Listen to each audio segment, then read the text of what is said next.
to get to it.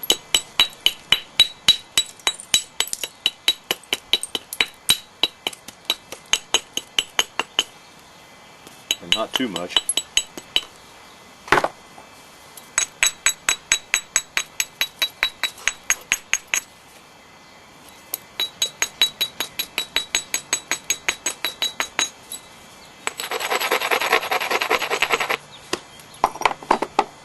Had to set up a platform right in here.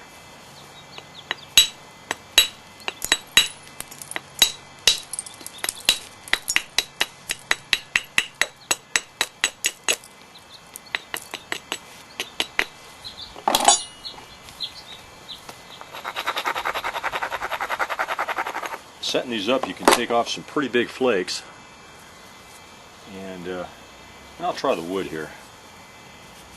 Not sure if that'll release or not. It's a little bit heavy, but we'll try it. Okay. It didn't go as far as I think the moose would have pushed it a little bit further.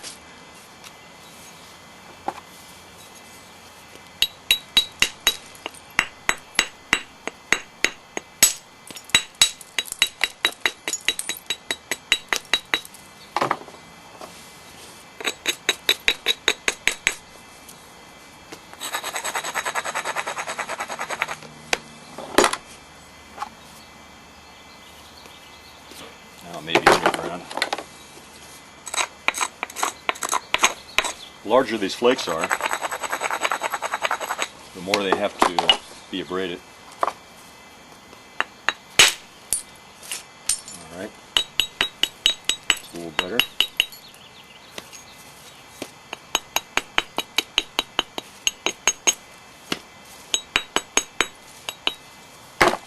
Alright, we get a nice wide platform right there.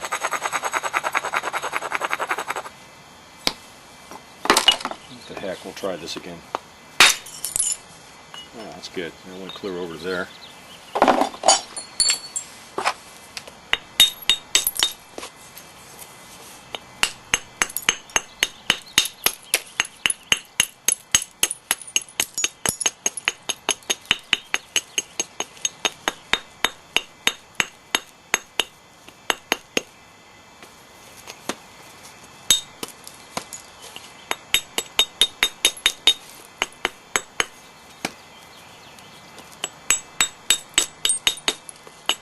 Just isolating that. Braid it.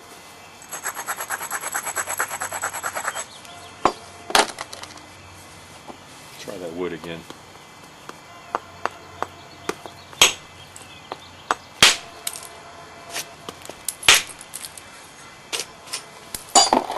Alright.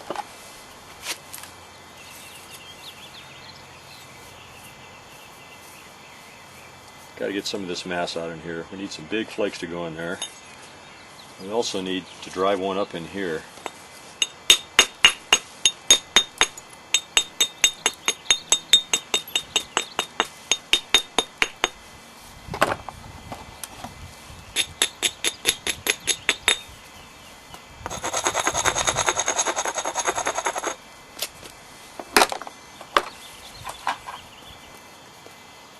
Try and keep it up off the pad and run it right down into here.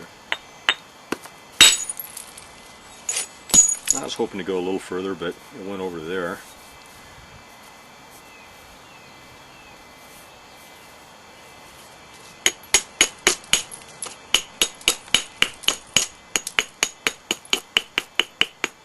Before I turn these edges, like I'm turning this edge right now in order to catch this over here, I always look on the other side to see if there's a mass that I might be able to remove a flake off the back side before turning the edge, because every time you turn the edge back and forth you lose a little bit of your width.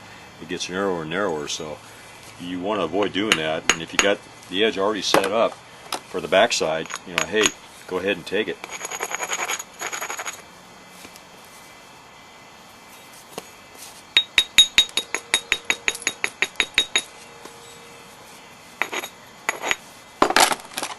Try and drive one down in here, get it to run in there.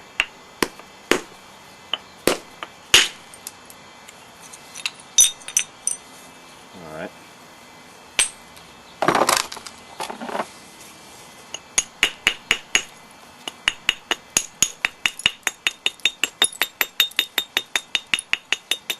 one other little thing on these antlers here. As they tend to wear down, they'll get kind of spongy on the face, especially where you're removing the massive flakes, and they'll also get faceted. You can get kind of corners and stuff on there, and rather than constantly abrade it, with my rasp here and round it off, I like to leave it like that up to a point until it gets just too spongy where you need to dress it down a little bit. But you can actually use that to your advantage. I like to use the backside of this one, for example. You get to know after a while on these billets where the corners are, where the edges are, and you'll just almost subconsciously just rotate it a little bit to take advantage of those harder areas where you need to get in there, and like for setting up platforms, or for hitting a platform that perhaps is overground. You can actually use the harder part here, where if you use the face of it, it's not gonna release. So just a little note on that. That's what works for me.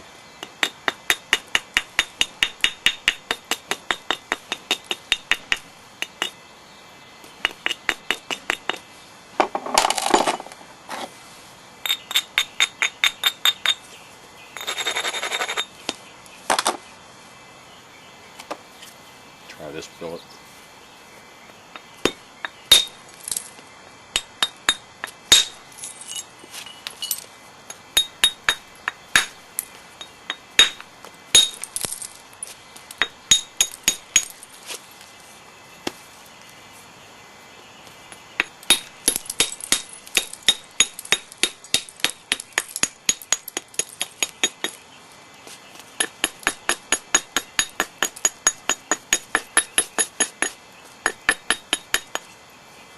Another thing, when I'm brushing that down, let's see if I'm in there, yeah. When I'm brushing that down like that, just with these little light hits, the edge is right even with this face. And that's not necessarily a good thing. When I go to remove my flake over here, that flake is going to be so thin that oftentimes it won't travel that far, especially into the very, very slight concavity that we have right here. So what I like to do is try and double bevel it sometimes. Just go back and either brush it down or just take off some really, really small flakes on the back side. If you get that where, like I'm doing right now, it's not releasing, then you need to go back over here, sharpen that up a little bit.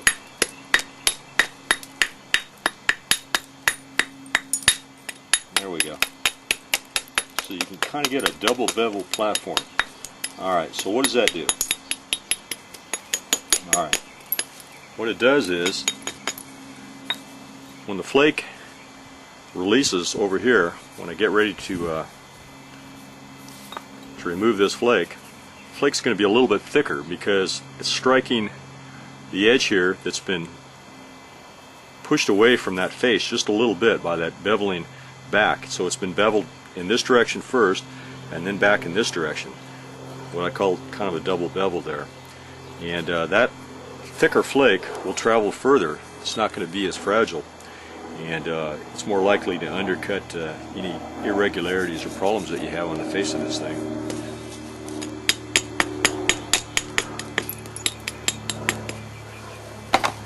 Now, this is pretty flat. I don't have a whole lot of ridges in here, so I need to kind of create something, hopefully from right in here, and then maybe work it back a little bit here. Definitely need to isolate it.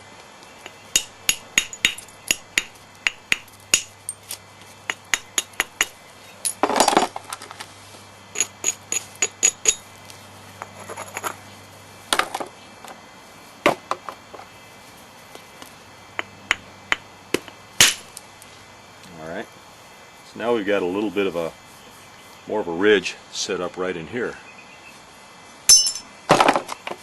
Isolate that a little bit.